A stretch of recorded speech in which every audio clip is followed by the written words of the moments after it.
Hello guys, good morning! So, ito na po yung last update sa garden na pinapagawa namin.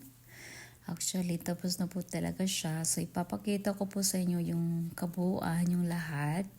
So, meron po kaming dalawang hawkbed. Ayan, wala pa pong tanim. At saka sa kabila, meron po. Pero hindi ko po alam kung ano yung pangalan ng isa.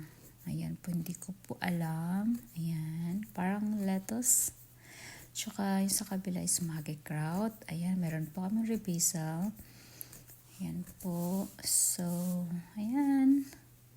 At saka dito naman sa kabila, meron kaming halaman.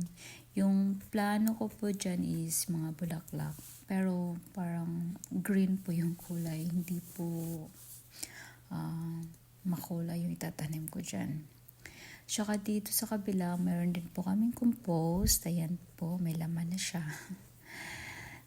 Ipapakita ko po sa inyo yung glass house. Ayan. Nakakatuwa kasi sobrang ganda. Ayan po, malaki po siya. At saka po, meron po siyang windows sa taas.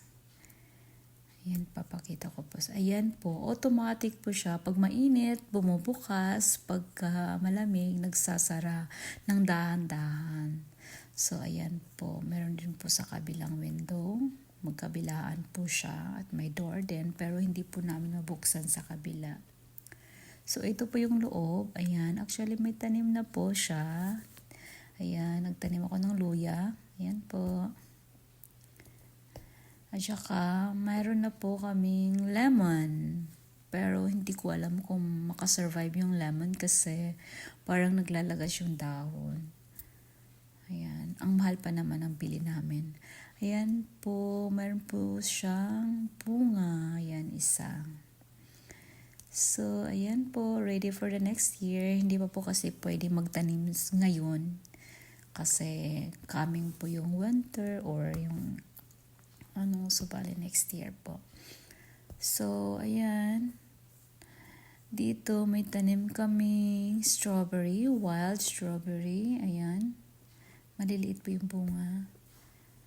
Rosemary, mint, tsaka may cherry. Ayan. Wala na po siyang bunga kasi na-harvest na. Sobrang tamis po. Tsaka dito sa kabila, meron po kaming 2 puno ng peras. Maliit lang po siya pero sobrang daming bunga. Ayan po. Sobrang tamis din po talaga. Napakatamis. Kahit hindi pa po siya ready pero pwede na po siyang kainin. Ayan, 2 puno po siya. Inalis po namin yung ibang bunga kasi para hindi ma-damage yung iba. Para mag-grow.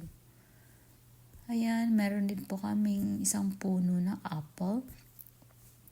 Actually, harvest na namin yung bunga niya, pero may natira pa po. Tsaka ayan po.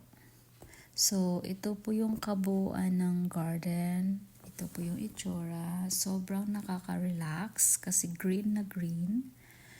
Ayan po. Actually, napakaraming trabaho pero nagiging successful naman po yung dream garden namin. So, ready na for the next year. Ayan, dito sa kabila, meron pong grilling plots, grilling area. Ayan, dyan po kami nag-grill kasama yung mga friends. Ayan, meron pong hagdanan dyan papunta sa taas. Meron pong whirlpool sa taas. So, ayan, napakaganda po, napaka-relaxing po.